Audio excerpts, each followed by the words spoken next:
Greetings, I'm your host, Dr. Wolfula, and when I'm not hiding in your backseat as a truck driver tries to warn you of my presence, I'm here at the Wolfula reviewing movies. The horror genre is all about exploring taboo subject matter in order to elicit fear in audiences, but some stuff in the genre really pushed the taboo envelope, really going full force, challenging what is acceptable to exhibit in society. Consequently, it's difficult to openly and properly discuss some of the darker and seedier stuff within the horror genre, even if it's innovative, boundary-breaking material, because sometimes it can just get really fucked up. In this case, I'm referring to Cannibal Holocaust, directed by Ruggero Deodato, and released in 1980, 2020 marking the 40th anniversary. This is a notorious film, but even if you don't know anything about it, I think you could safely glean why it might be the subject of some controversy based on the two-word title alone. Cannibal Holocaust is surprisingly part of the cannibal subgenre, a subgenre originating from Italy which deals with Westerners encountering undeveloped, violent natives who practice cannibalism.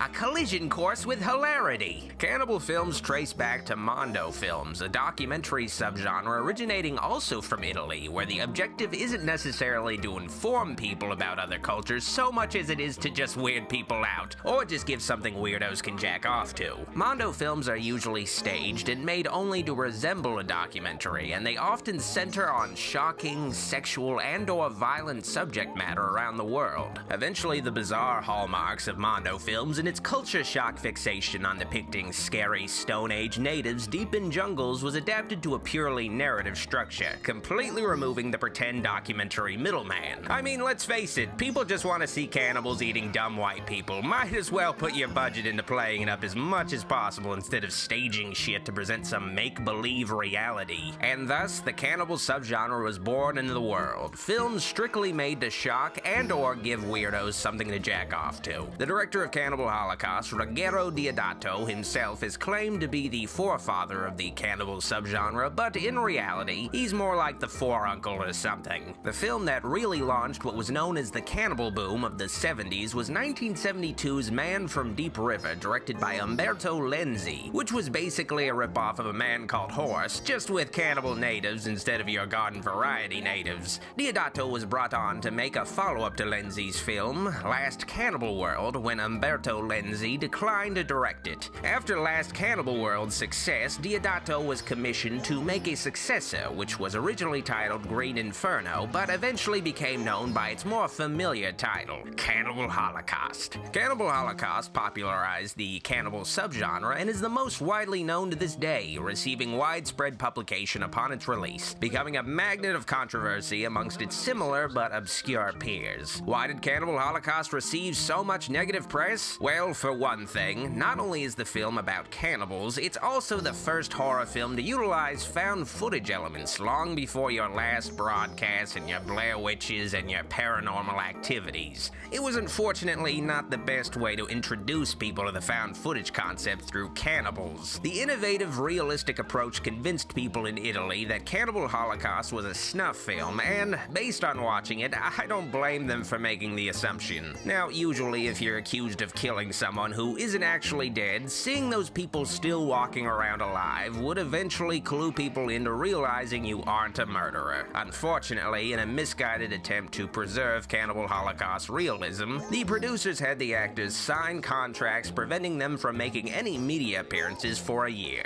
Sounds like an excuse you make after murdering somebody for a movie. Ruggero Deodato was able to prove his innocence by presenting the actors in the uneaten flesh alive and well to the Italian courts, but the damage was still done. Cannibal Holocaust was banned in Italy simply for its obscene content. In fact, Cannibal Holocaust was banned in multiple other countries, unsurprisingly becoming a video nasty in the UK, heavily censored worldwide. Despite all of the fuss, Cannibal Holocaust managed to be a success in the good old USA alone, where it grossed $2 million on its $100,000 budget. What can I say? Americans love a good old-fashioned film about cannibals. Alright, I've gone into great detail about the story behind the film. Now let's get into the story of the film, Cannibal Holocaust. It begins with a news report in New York that tells the disappearance of a documentary crew deep in the heart of the Amazon rainforest, all whilst making declarations about how we've conquered the moon and that the conquest of all of space is just around the corner. And in a not too distant tomorrow, we'll be considering the conquest of the universe. Is this the opening crawl of a Star Wars film? Anyway, a professor named Monroe, an anthropologist from New York University, has been tabbed to track down the missing documentarians. Monroe is played by the late Robert Kerman, and if the mustache doesn't give it away, he was also a porn star in hits like Debbie Does Dallas under the name Richard Bola, aka Dick Bala. With a name like that, it's no wonder he was inducted in the Adult Video Hall of Fame. Now, Cannibal Holocaust, despite its reputation, is not really a horror flick that front-loads itself with shocking shit right away. If it wasn't for the title, with the really mellow opening credits, you wouldn't know what you're in for here. It might be intentional to sort of lull folks into a false sense of security and catch them off guard, but yeah, the first half of the film is pretty tame, depicting Professor Monroe's trek through the Amazon, searching for the missing film crew. I need your help in organizing this expedition. How can I refuse? The natives are, of course, immediately established as cannibals, but not much of a threat against the armed mercenaries infiltrating the rainforest. It's honestly kind of funny how this film, with its reputation, shows violence for the first time in such a comically bloodless fashion, as native extras just mime getting shot up. The first half of the film, compared to the second half, is a comparative walk in the park, or in this case, a walk in the rainforest, but the sketchiness of this film does make itself known early on in certain places, particularly as Monroe rests with his guides after crossing a river. One of the guides returns carrying a live Quadamundi, misidentified as a muskrat, and, well, he fucking kills it on camera for a snack, which I will not show in this video, of course, along with the other animal deaths. That's a fucked up thing about Cannibal Holocaust that turns off a lot of people. The animal cruelty. At least 6 animals were killed on camera, but in at least one case, a second monkey was killed because a take was messed up. I think recording animal slangs for entertainment is pretty terrible. I mean, I'm a monster, but even I have standards. The director himself has said that he regretted including the animal killings in the film. I feel like the only reason why these real animal deaths are included is to save some money on gore effects by having real gore that isn't totally illegal. Even some of the actors in the film were pissed off about animals getting killed for real, but in the defense of the crew, the animals killed in this film were supposedly eaten at least, and were gonna be killed for food anyway. The brains of the monkeys are considered a delicacy to the tribe seen in the film, so it wasn't purely for entertainment. This movie is called Cannibal Holocaust, though, and the whole intention of the film is to shock and offend, so if the fake gore doesn't do the job, then the real animal gore is there to make up for it, I guess. I had difficulty looking at the animal kills myself. The worst is a big turtle that's killed for 4 fucking minutes gratuitously. If you want to see the film but you're an animal lover turned off by the cruelty on display, there are DVD and Blu-ray copies that include optional animal cruelty-free cuts, but if you can't track those down, well, I'll give you the timestamps for when the animal deaths begin and end in the movie, so you can skip through them. Get out a pen.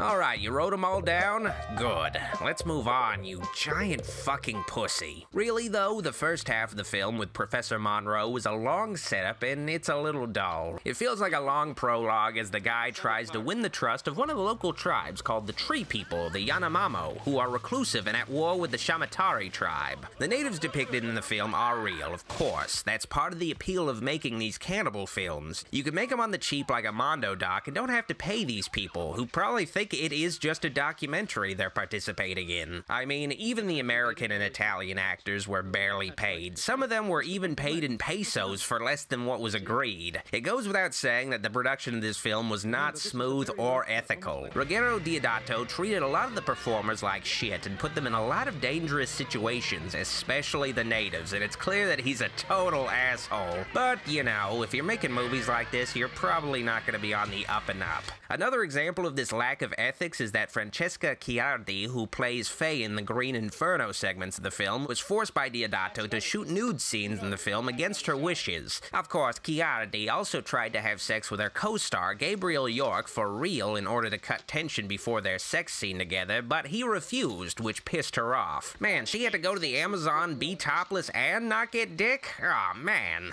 Are you really shooting? Now, Cannibal Holocaust has been accused of racism, but the movie does sympathize with the natives more than the so-called civilized characters. Nobody in this film looks good, so I don't think the movie itself is necessarily racist. I mean, the filmmakers did exploit the natives for labor and entertainment, though, for sure, and the movie is also extremely inaccurate in the violent depictions of its natives. Neither of the tribes in this film are cannibals in real life. The Yanomami do practice a form of ritual cannibalism, but it involves incorporating the cremated bones of family members into a soup for spiritual purposes. It probably would have been better to change the names of these tribes of the film, ideally, but, you know, whatever. Okay, maybe Cannibal Holocaust is a bit racist, but it just comes with the territory of this questionable subgenre. You know what you're signing up for if you watch this kind of movie. At least this tribal cannibal movie makes some attempts at subverting stereotypes, okay? All that matters is that Professor Monroe gets buck naked and bathes with some young native girls that molest him, which for some reason leads him to finding the documentarians he was looking for. Just, you know, not alive. The tree people would not let us bury the ghastly remains, which they had painted ochre, to drive away the evil spirits which the dead represented. Monroe was able to win the trust of the tree people by, playing a tape recording and also having a little taste of human flesh, and off camera, mind you, Professor Monroe is given by the natives the film reels that the documentarians shot with. Yeah, you know, the first 40 minutes of this movie is a bit unnecessary story-wise. They could have just cut to the chase and got to the found footage part. I mean, we didn't need an Indiana Jones adventure leading up to it. Of course, they had no inkling of what was really in those cans, and how could you explain what a movie is? They just felt that they were a threat. Cannibal Holocaust is the first horror movie to utilize found footage aspects, but it's not a true found footage movie. It's more pseudo found footage. Even when the footage is discovered, the movie still remains strictly within the present story of Professor Monroe and his dealings with TV execs about airing the documentary the Dead film crew shot called Green Inferno. We have to let the public know the truth. We'll let the people be the judge. There's also a bit of a sequence where Monroe interviews friends and family of the deceased to get an idea of who they were, but it's just kind of rushed, though. My son was a son of a bitch, and he was no good. That's it. My son is dead. I don't want to talk about him no more. Now leave me alone. I honestly wish Cannibal Holocaust was purely found footage. I mean, it was a new concept, so I suppose it wasn't something the producers of the movie wanted to fully embrace, but I would have preferred the film skipping over the finding of the footage and expanding the interviews. What did happen to my son? Also, you know, expanding the found footage parts, because that's the best stuff. Instead, a lot of time is spent on Monroe's battles with TV executives over the footage's use, and while it is interesting to see something sophisticated like this in this kind of film, it really takes you out of the mockumentary story, and it just gets a little repetitive after a while. We are talking about the most sensational documentary to come along in years. And you want us just to shelve it, to forget about it, as if it had never been found? These dealings do make the social statement of the film very clear, however. When Professor Monroe is screened an example of the Dead documentarians' earlier work, a film that depicts executions in Uganda and Vietnam, it's revealed that these mass slayings were all staged for the sake of making the documentary more exciting. You mean this was... That was no enemy army approaching.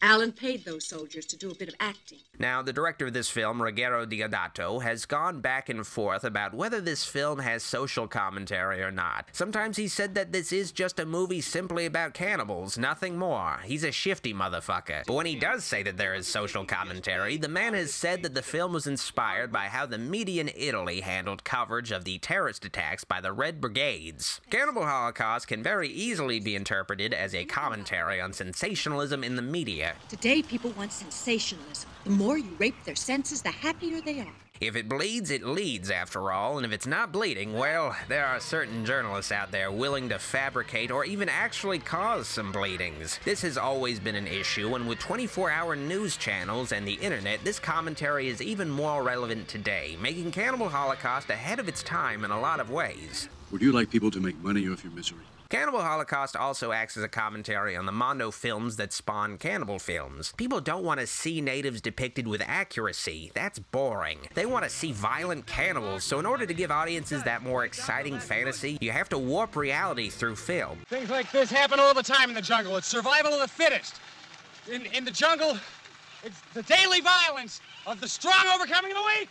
This point is made clear in the found footage segments viewed by Professor Monroe, known as Green Inferno, a Mondo documentary in the heart of the film, which depicts the trek into the Amazon of the 4 American documentarians, Alan, Mark, Jack, and Faye. Initially, they're joined by a guide named Philippe, who is unfortunately killed by a snake bite. They do try to amputate his limb, but it just made his death more painful. The loss of their guide, though, leaves the filmmakers free to run wild without any supervision or oversight. Unable to communicate with the local tribes, they instead just terrorize them and stage scenes to appear as though they were simply dispassionate observers of violent savages, when in reality, the filmmakers were the actual violent savages. From here, the uncut footage from Green Inferno becomes a window into the descent of unhinged and unethical filmmakers indulging in the worst acts imaginable to make an exciting film. We know they are really afraid of our powers, but for how long? Cannibal Holocaust's innovative found footage segments are indeed the best parts of this film. It's not only gritty and realistically well done, but it's also a total subversion of its own subgenre. The cannibals in this film are not the antagonists at all. They were just chilling out being cannibals until these white people showed up killing and raping everybody for their dumb movie. The tribes may not be depicted in a flattering light, but next to the main characters of the film, they look like fucking saints and are far more sympathetic. Cannibal Holocaust isn't just some mindless gore fest, though the non-animal cruelty related gore on display is pretty gross and vividly detailed. This is also a film that puts the goriness to great use to convey an actual message about sensational media of a supposedly non-fictional nature. Every author has a certain perspective that they want to push forward, and when there are no other sources available, who really knows what the truth is? Driving home the authenticity of Cannibal Holocaust, Mondo documentary within a film is the great music composed by the late Riz Ortolani, who was the composer of the earliest Mondo films. The music used in the film generally has a very strange, folksy, dreamy bent to it that's very soothing, but it also sounds electronically distorted, which perfectly sums up the film's theme: the natural world being disrupted by technological intruders. Alright, I'll be spoiling the final act of Cannibal Holocaust. If you don't want it spoiled, skip to this time code. Also, the following scenes feature images too shocking to display on YouTube, even pixelated, so they'll be covered with photos of kittens. Meow. The executives at the station are left unconvinced that they shouldn't air the dead filmmaker's unethical documentary, even though it's totally beyond fucked up for public TV, even by today's standards. So to finally convince the execs to see the light, Professor Monroe screens the final reels of Green Inferno to them. Essentially, the dudes shooting Green Inferno capture a female member of the Tree People and rape her on camera. I don't know why they'd want the receipts of that, but okay. This terrible act was performed to incite another terrible act. The filmmakers later find the girl impaled by a river, supposedly because of the tribe's strict customs surrounding virginity. It's also possible that the filmmakers just fucking killed her and made the tribe look like they were responsible. Either way, Alan pretends to be shocked by this horrible sight, like he wasn't totally responsible for it. It's unbelievable. It's horrible. Low on supplies, the filmmakers end up stalked by the natives, who strike Jack with a spear out of revenge for the horrible crimes the filmmakers are responsible for. Alan takes advantage of the situation, shooting his friend to prevent his escape so the crew can record the natives killing him and also cutting off his dick. The natives eventually turn their attention to the 3 remaining survivors, Faye getting it the worst despite actually protesting what the dudes were doing. She gets gang raped, beaten to death, and beheaded. Savage as fuck, literally. Alan and Mark are finally rightfully killed themselves, closing the documentary out as the executives are left silent. One of the executives orders all of the footage destroyed, and the professor exits the TV station with one final pretentious thought. I wonder who the real cannibals are. Sensationalized media is mindlessly consumed without a thought given to the lives sacrificed in its creation. Well, that was Cannibal Holocaust. The scariest version of the film is the one you make up in your mind. It's not really a terrifying film, mostly just gross. The film is rough around the edges and feels unfocused, but I have to admit that Cannibal Holocaust is a classic, an innovator in found footage, and it has an actual message amongst the bloodshed. If you can overlook the animal cruelty and the questionable depiction of the native characters, you'll you'll find a must-watch film, if only for the historical merits of the well-done Great Inferno segments. I give Cannibal Holocaust a porn stash out of cut-off penis. I'm hungry for monkey brains now. If I were in New York right now, I'd probably be out shopping. Thanks for watching. If you liked this video, like it, and if you loved it, subscribe for more and click the bell icon to find out when my latest vids and streams go live. Want a double dose of Dr. Wolfula? Donate to my Patreon and you'll get bonus content for supporting the channel, including exclusive movie streams and commentaries weekly. Be sure to also give me a visit in the free Popbase app to hang out in a virtual Wolfulair, complete with horror quizzes and bonus vids. Link in the description to download for iOS and Android. I'd like to give a special thanks to my true Wolfulite supporters on Patreon and my channel memberships for their pledges. Their support helps keep the channel going after all these years. Thank you, guys. Alrighty, Dr. Wolfula signing out. See you all next time.